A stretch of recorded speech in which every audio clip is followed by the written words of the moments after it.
Hello mga Lods! Welcome back to my channel. So, ang sisilipin naman nating estimated salary ngayon, walang iba kundi kay Daddy Frankie. So, sigurado mga Lods, kilala nyo ito dahil ito ay isa ding charity vlogger. So, supportan din natin ang kanyang channel kagaya ng pag-support natin sa lahat ng mga charity vlogger dahil magaganda ang kanyang hadikain. So, napanood ko ang kanyang video kung saan saang lugar din siya na umaabot para makapagbigay ng tulong sa ating mga kababayan. So, supportahan natin. Pero syempre, huwag nyo rin kalimutan na isama na sa pag-support ang aking channel. So mga lods, kung hindi pa kayo nakapag-subscribe, pakiclick nyo muna subscribe natin. And then syempre, pakipost na rin ang notification bell para lagi kayong updated sa ating video. So ano po ba ang hinihintay natin? Let's go!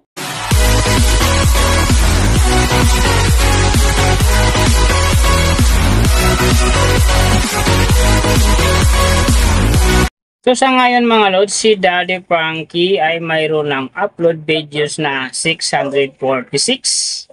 And then mayroon na rin siyang subscriber na 598,000. So may video views naman siya ngayon na 95,158,595. And then yung kanyang country mga lods naka-blank pa, pero alam naman natin na isa din siyang Pilipino. So yung channel type niya, ganun din mga lods, naka-blank pa. And then, yung account naman niya, ginawa ito noong November 10, 2021. So, doon naman sa kanyang total grade, nakakuha siya ng letter B. And then, sa kanyang social blade rank naman, nasa 78,570. So, doon naman sa kanyang subscriber rank, nasa 1,701. And then, sa kanyang video views rank naman, nasa 166,292. And then, sa kanyang country rank naman, same pa rin mga lods, naka-blank pa. So sa channel type rank niya, ganun din mga lods, naka-blank. So nakita na natin yung kanyang ranking. Silipin naman natin yung kanyang last 30 days na subscriber. So nakakuha siya dito ng 30k.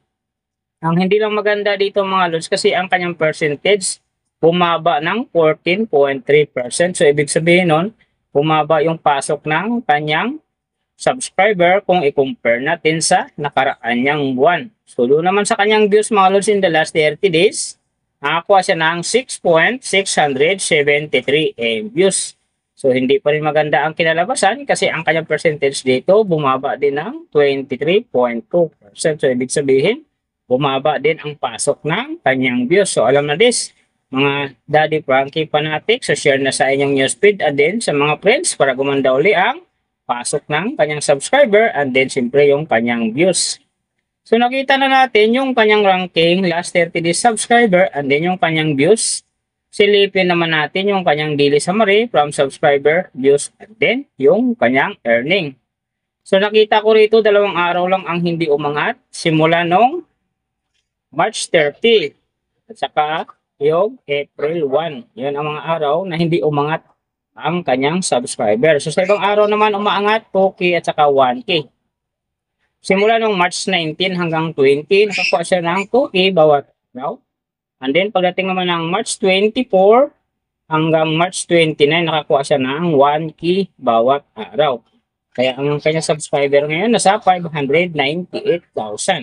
So doon naman sa kanyang views mga lods, yung magaganda rito, March 20, nakakuha siya ng 668,000. And then pagdating naman dito ng March 22, nakakuha siya ng 309,000. So pagdating naman dito ng March 28, nakakuha siya ng 350,000.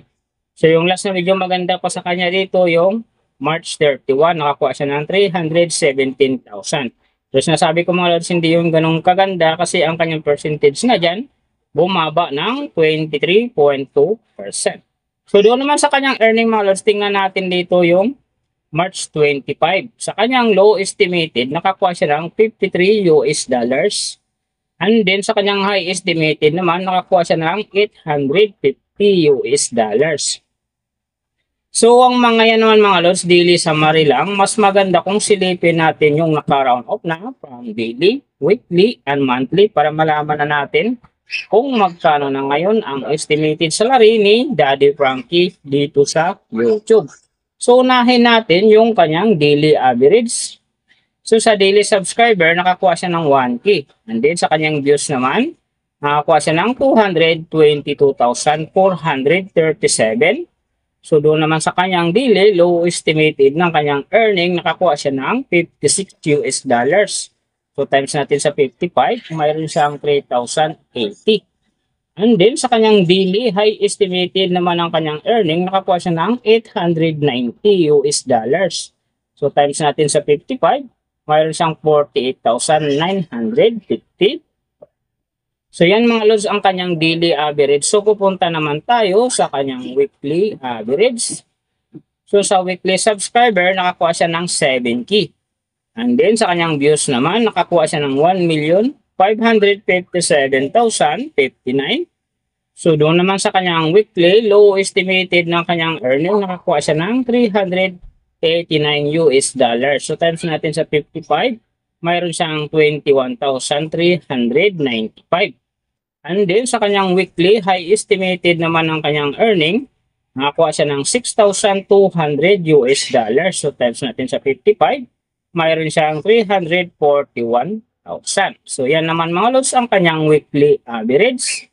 So pupunta naman tayo sa kanyang monthly average. So sa monthly subscriber, nakakuha siya ng 30K. And then sa kanyang views naman, nakakuha siya ng 6,673,085. So doon naman sa kanyang monthly, low estimated ng kanyang earning, nakakuha siya ng 1,700 US dollars. So times natin sa 55, mayroon siyang 93,500. And then sa kanyang monthly, high estimated naman ang kanyang earning, nakakuha siya ng 26,700 US dollars. So times natin sa 55, mayroon siyang 1,468,500.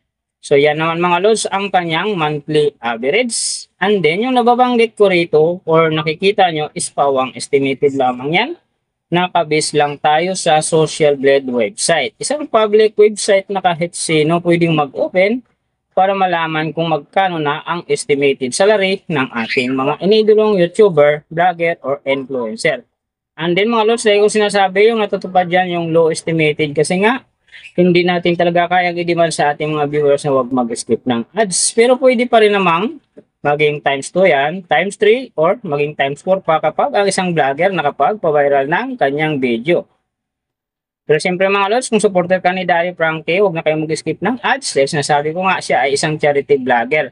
So big help yan sa kanyang channel at saka siyempre sa mga tao rin na kanyang tinutulungan para na rin kayong nagpabot ng tulong sa mga kababayan na tinutulungan ni Daddy Frankie. Pero siyempre huwag nyo rin kalimutan, huwag na rin i-skip ang aking ads dahil big help din yan sa aking channel at saka siyempre sa aking pangarap. So mga lods, kung hindi pa kayo nakapag-subscribe, pakiclick mo ng subscribe natin at saka pakipost na rin ng notification bell para lagi kayong updated sa ating video. And then kung mayroong gustong magpagawa ng video na same nito para sa inyong mga iniidolong YouTuber, vlogger, or influencer, comment nyo sa baba yung tamang detalye ng kanyang channel para ma-search natin kaagad at magawa natin sa next video. So big thank you sa lahat ng mga sumusuporta sa aking channel at saka magsusupport pa lang. Ingat kayo palagi and God bless. At sana gabayin kayo palagi ng Panginoon sa ginagawa nyo araw-araw at saka syempre magtagumpay din kayo sa inyong mga pangarap. So hanggang dito na lang. See you on my next video.